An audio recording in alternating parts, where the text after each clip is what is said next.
৫ই আগস্ট ২০২৫ রোজ মঙ্গলবার ঢাকা বিশ্ববিদ্যালয় টিএসসিতে ছবি প্রদর্শনীর জন্য একটি অনুমতি দিয়েছিল। তবে তারা সেখানে মতিউর রহমান নিজামী, গোলাম আজম সহ যারা এই বাংলাদেশে আলবদর এবং কি স্বঘোষিত রাজাকার তাদের ছবি সেখানে প্রদর্শনী করা হয়েছে। এখন প্রশ্ন হচ্ছে যে ঢাকা বিশ্ববিদ্যালয় কর্তৃপক্ষ কি এটা জানতো না? ৫ই আগস্ট সারাদিনই এই প্রদর্শনী ছিল। সেখানে বিভিন্ন লোকজন গিয়ে সেটি ছবিও তুলেছে। এই ঢাকা বিশ্ববিদ্যালয় যেখান থেকেই বাংলাদেশের স্বাধীনতার আন্দোলন শুরু করেছিল তৎকালীন ছাত্ররা, সেই ঢাকা বিশ্ববিদ্যালয় এভাবে রাজাকারদের ছবি প্রদর্শনী হবে, এর থেকে কলঙ্কিত দিন এই বাংলাদেশের ইতিহাসে আর হবে কিনা সেটা আমার মনে হয় না। তারা আজকে শুধু এই প্রদর্শনী করে বা যারা এই প্রদর্শনী অনুমতি দিয়েছে, যারা এটি তদারকি করেনি, তারা শুধু ঢাকা বিশ্ববিদ্যালয় নয়, তারা এই বাংলাদেশকেই শুধু নয়, তারা কলঙ্কিত করেছে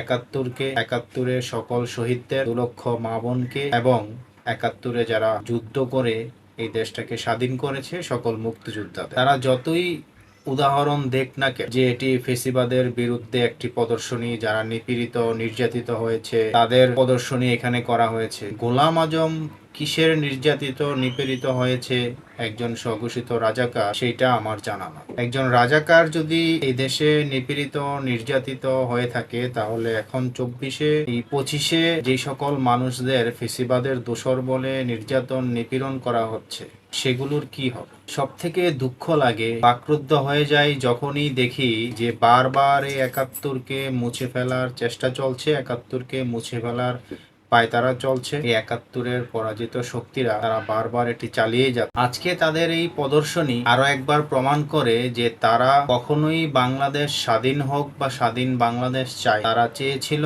পূর্ব পাকিস্তানই থাক। তারা এখনো চায় যে বাংলাদেশ পাকিস্তানের আদলে চলুক, পাকিস্তানের নিয়ন্ত্রণে চলুক। তা না হলে স্বাধীনতার এত বছর পরেও তারা মুক্তিযুদ্ধের পক্ষে কথা বলতে তাদের এখনো দেখা যায় না। তারা এখনো তাদের সেই দলীয় এজেন্ডা, দলীয় চরিত্র বজায় রেখেছে। আজ এই ৫ই আগস্টের এই প্রদর্শনীতে আমরা দেখলাম যে কয়েকটা বাম সংগঠন এর প্রতিবাদ করেছে এবং কি এই ছবিগুলো সরানোর জন্য তাদের ভূমিকা ছিল অনস্বীকার। কিন্তু মূল ধারার যে রাজনৈতিক দলগুলো রয়েছে, বিএনপি সবচেয়ে বড় এই মুহূর্তে রাজনৈতিক দল, তাদের কোনো অবদান, তাদের কোনো প্রতিবাদ চোখে পড়ে যে তারা এই প্রদর্শনী নিয়ে কোনো প্রতিবাদ করেছে, কেন রাজাকারদের ছবি প্রদর্শিত করা হয়েছে। এটা খুবই দুঃখজনক। বিএনপি বারবার নিজেদের মুক্তিযোদ্ধার সপক্ষের দল, কিন্তু কই, তারা তো আজ প্রতিবাদ করলো। আরে মুক্তিযোদ্ধাই যদি না থাকে তাহলে জিয়াউর রহমান স্বাধীনতার ঘোষক কিভাবে থাকবে? আপনারা সেটি কি ভুলে গেছেন?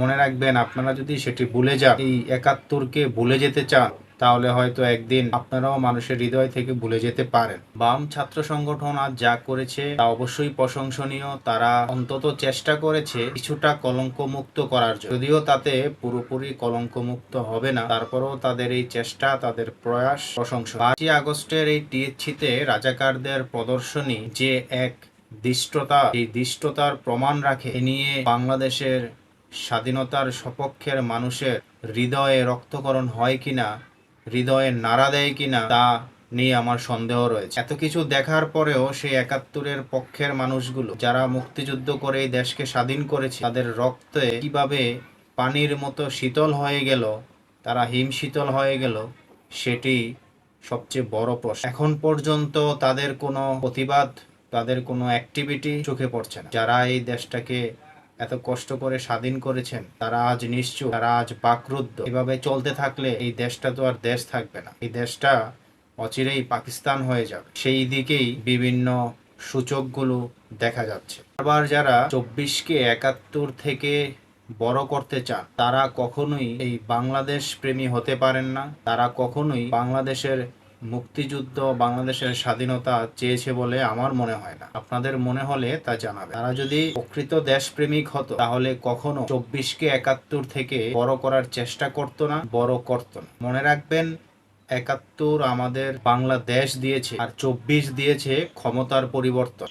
আমরা তো তা দেখতেই পাচ্ছি যে ২৪-এ ক্ষমতা পরিবর্তন হওয়ার পর দেশে কি অরাজকতা, লুটপাট, সন্ত্রাসী, রাহাজানি, ছিনতাই, মানুষকে মব সৃষ্টি করে পিটিয়ে মারা, মানুষের বাড়িঘরে আগুন লাগিয়ে দেওয়া, মানুষের বাড়িঘর ভেঙে ফেলা, এগুলো চলছে, যা মোটেও কাম্য নয়। যারা সাধারণ মানুষ রাস্তায় নেমেছিল, তাদের বিবেকে নাড়া দিয়েছিল, আবেগে নাড়া দিয়েছিল, শুধুমাত্র সেই কিছু নিরস্ত্র মানুষ মারা গিয়েছিল বলে। যদিও এখনো পর্যন্ত সেই মারা যাওয়ার প্রকৃত কারণ সামনে আসেনি, সেই 7.62 রাইফেলের কাহিনীও সামনে আসে। তারা মারলো সেটি খোদ জাতিসংঘের প্রতিবেদনেও স্বচ্ছতা নাই। মানুষ যে ধোঁকা খেয়েছে এই 24-এর আন্দোলনে রাস্তায় নেমে, সেটি মানুষ আজ আহাজারি করে বুঝাচ্ছে। তাদের হৃদয় আজ রক্তকরণ হচ্ছে। তারা নিজেকে দুষছেন, কেন নেমেছিলাম এই দিন দেখার জন্য। অতএব আপনারা কখনোই 24-কে 71 থেকে বড় করার চেষ্টা করবেন না। এতে আপনারা সাময়িক তৃপ্তি পেলেও সাময়িকভাবে আপনাদের যদি মনে হয় আপনারাই ক্ষমতার কেন্দ্রবিন্দুতে, তবে এর হিতে বিপরীত যেটা হতে পারে সেটা অত্যন্ত ভয়ঙ্কর হতে পারে এবং আপনাদের অস্তিত্ব সংকট, আপনাদের অস্তিত্ব বিলীনও হতে পারে। যদিও ইতিমধ্যেই আপনারা গুপ্ত সংগঠনের নামে পরিচিত হয়ে গেছেন, ইতিমধ্যেই আপনাদের এই পরিচিতি ব্যাপক। এবং একদিন আগেই দেখলাম সমন্বয়ক আব্দুল কাদের বললেন যে আপনারা কিভাবে আওয়ামী লীগের, ছাত্রলীগের সংগঠনে যোগ দিয়ে কিভাবে অপকর্ম করতেন, আওয়ামী লীগের মুখোশ পরে, ছাত্রলীগের মুখোশ পরে। ছাত্রলীগকে কলুষিত করার জন্য আপনারা যা করেছেন তাতে আপনারা সফল হয়েছেন, তবে আপনাদের এই সফলতা মুক্তিযুদ্ধের বিপক্ষে গেলে হয়তোবা সেটা আর বেশি দিন টিকবে বলে মনে হচ্ছে। ধন্যবাদ সবাইকে, ভালো থাকবেন।